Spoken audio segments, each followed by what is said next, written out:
perguntar uma coisa. Você acredita em mentirinhas brancas? É que recentemente eu causei uma grande confusão. E agora tenho que mentir para o meu irmão caçula, mas não sei se estou fazendo a coisa certa. Quem sabe você pode me dizer o que devo fazer? Quando eu tinha 5 anos, minha família passou pela coisa mais difícil que pode acontecer com alguém neste mundo. Nós perdemos meu irmãozinho Anthony. Não me lembro de tudo em detalhes, provavelmente porque, como dizem, a memória de uma criança deleta as coisas negativas e tal. Mas lembro de algumas coisas. De como a gravidez foi difícil para minha mãe, por exemplo. Ela estava quase sempre deitada na cama, seja em casa ou no hospital. Embora eu fosse bem pequenininha, ajudava meu pai a cuidar dela. E depois houve algumas complicações após o nascimento do bebê. Eu quase perdi a minha mãe. É muito difícil lembrar de tudo. E aí os médicos disseram que o Anthony não viveria mais que 1 ano. E nós o perdemos 9 meses depois. Todo mundo ficou arrasado. Você nem imagina o quão difícil e injusto aquilo pareceu pra gente. Mesmo tendo nos preparado para a morte dele, parecia impossível estarmos totalmente prontos. Minha mãe não pôde mais ter filhos depois disso. Mas o tempo passou e meus pais concordaram que seria legal eu ter um irmãozinho. Então resolveram adotar um menino quando completei 7 anos de idade. E é aí que a história toda começa. Rick. Esse é o nome do meu novo irmão. Ele tinha só 2 anos quando meus pais o trouxeram de um orfanato. E desde que bati os olhos nele, senti que havia alguma coisa errada com aquele menino. Quer dizer, ele não gostava nem um pouco de mim e sempre tentava me machucar quando ninguém estava olhando. Por exemplo, ele enfiava o dedo no meu olho ou tentava puxar meu cabelo quando ninguém estava por perto, ou tentava derrubar meu prato sempre que conseguia alcançá-lo. E toda vez que eu reclamava sobre o comportamento dele, meus pais me pediam para ser mais tolerante, pois eu era mais velha e tal. Então, só me restava esperar que ele crescesse e se tornasse mais consciente de seus atos. As coisas não mudaram muito quando ficamos mais velhos. Claro, ele já não me mordia, nem fazia aquelas coisas bizarras da infância. Mas eu ainda não tinha apoio nenhum dos meus pais. Eles simplesmente adoravam o Rick. Talvez porque ele fosse um menino muito bom para eles, que ia bem nos estudos e ninguém nunca reclamava dele. Menos eu, claro. E nossos pais provavelmente pensavam que isso era normal na relação entre irmãos. Tipo quando os dois brigam e um grita com o outro e tal. Ou talvez eles pensavam que fosse só uma fase de aborrecência minha e resolveram não interferir, sei lá. Vou dar um exemplo só para você não pensar que estou exagerando. Uma vez, quando eu tinha 13 anos e o Rick tinha 8, o Pestinha entrou no meu quarto enquanto eu estava tomando banho. Não sei exatamente o que ele queria no meu laptop, mas quando voltei para o quarto, o vi bisbilhotando nas minhas redes sociais. Comecei a gritar, mãe! E tentei pegá-lo para, sabe, socar a cara dele. Ele fechou meu laptop rapidinho, mas fez isso com tanta força que depois eu não consegui ligá-lo de novo. Claro, mais tarde ele inventou uma história para os meus pais, dizendo que só queria imprimir um trabalho de escola e que eu era a única pessoa que tinha acesso à impressora e que eu não tinha deixado ele usá-la e que por isso ele tinha feito tudo às escondidas e blá blá blá. Dá pra acreditar? Aí, além de ficar sem computador, eu também tive que ouvir poucas e boas dos meus pais por estar torturando meu irmãozinho. Fala sério! Eles pensaram que eu o estava perseguindo tanto que o pobrezinho acabou ficando muito assustado quando o peguei no meu quarto. E da outra vez, quando voltei para casa depois de sair com meus amigos, encontrei o Rick e seus amigos estúpidos no meu quarto. Você tinha que ver, eles estavam vestindo minhas roupas e já tinham acabado com os meus cosméticos. Claro, daquela vez ele não conseguiu inventar nenhuma desculpa e minha mãe o colocou de castigo. Mas eu ainda achava que uma semana sem videogame não era suficiente, principalmente levando em consideração que depois eu é que tive que gastar minha mesada para comprar cosméticos novos. Sabe, quando meus pais adotaram o Rick, resolveram não lhe contar sobre a adoção, pelo menos até que crescesse e começasse a entender melhor as coisas. Mas, óbvio, eu sabia, e uma vez ele me irritou tanto que eu perdi o controle das minhas palavras. Foi durante um jantar na nossa casa, e meus pais tinham convidado alguns amigos para comer conosco. O Rick estava me infernizando desde o começo, para variar, e em determinado momento, minha mãe me pediu para ajudá-la a servir o pato que ela tinha assado.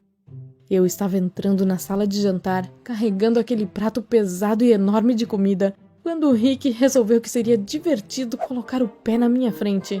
Claro, eu caí, pois não conseguia ver nada na minha frente por causa do prato enorme, e o pato caiu debaixo da mesa. Todos exclamaram: "Ai, meu Deus, o que aconteceu?" Meu pai lamentou: "Eu sabia que tinha que ter cuidado pessoalmente disso." E o Rick fingiu que não tinha nada a ver com aquilo. Sabe, eu senti o peso da injustiça cair sobre mim, tanto por tudo que tinha acontecido antes, quanto por ver que agora ninguém tinha notado que o Rick tinha me feito cair. E eu comecei a gritar com ele e a acusá-lo, e ele começou a dizer que não tinha feito nada, aquele pestinha mentiroso. Eu fiquei tão louca de raiva que acabei dizendo que meus pais deveriam ter escolhido outra criança daquele orfanato. Todos ficaram em silêncio, e aí senti como se o mundo tivesse desabado e a vida da minha família estivesse prestes a desmoronar. Nossos convidados foram embora rapidinho, e levou 1 minuto, mas o Rick entendeu que eu não estava brincando sobre o fato de ele ter sido adotado e correu para o quarto. Minha mãe foi atrás e meu pai lançou um olhar de decepção sobre mim. Agora as coisas estavam piores que antes. Claro, me arrependi na hora do que tinha dito, mas infelizmente já era tarde, não dava para desfazer o que eu tinha feito. Não foi preciso ter nenhuma conversa séria com os meus pais depois daquilo. Mais tarde, naquela noite, tentei dizer o quanto estava arrependida, mas eles não quiseram ouvir nada. Minha mãe estava agindo como se estivesse prestes a chorar, e meu pai só ficou desviando o olhar enquanto eu implorava pelo seu perdão. Para falar a verdade, eu sabia que tinha cometido um erro terrível e que não tinha como remediar a situação. Eu sabia que tinha que conversar pessoalmente com o Rick. Mesmo depois de me infernizar tanto, ele ainda era meu irmão, e um menininho que tinha acabado de saber que sua família tinha mentido para ele durante aqueles anos todos. Não foi uma conversa fácil. Claro, eu falei sozinha, enquanto o Rick ficou sentado em sua cama, olhando para a janela. Mas o que me surpreendeu é que ele não chorou nem nada. Ele estava calmo, muito triste, mas calmo. E quando olhou para mim, parecia ser mais velho que eu, que já tinha meus 16 anos, embora ele só tivesse 11.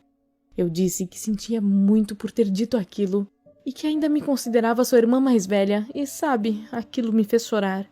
Daquela vez, senti que éramos muito próximos, mesmo não sendo irmãos de verdade, quer dizer, de sangue. Depois daquela conversa, tudo mudou na nossa família.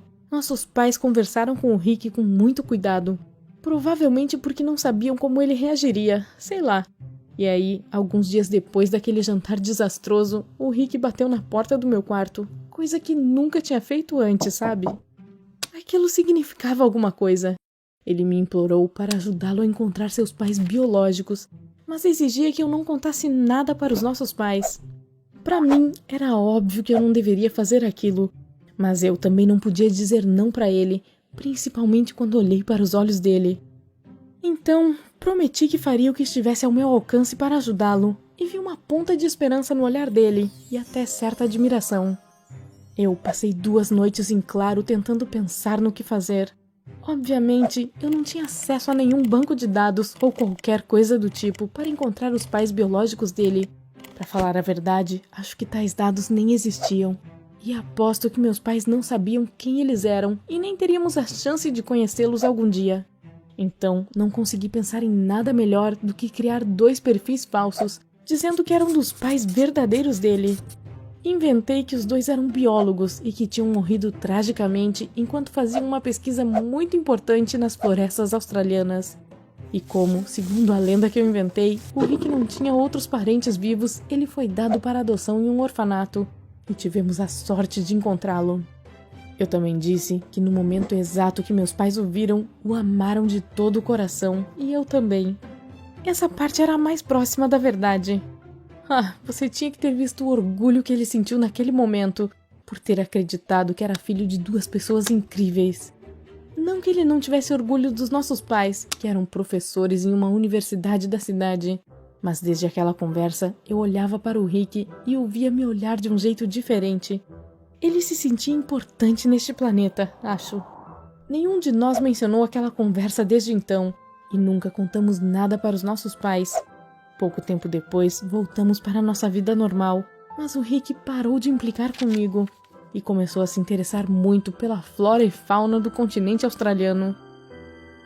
Agora, eu realmente preciso saber o que você acha das minhas mentiras. Será que fiz a coisa certa ao inventar aquela história falsa sobre os pais dele? Escreva sua opinião nos comentários e não se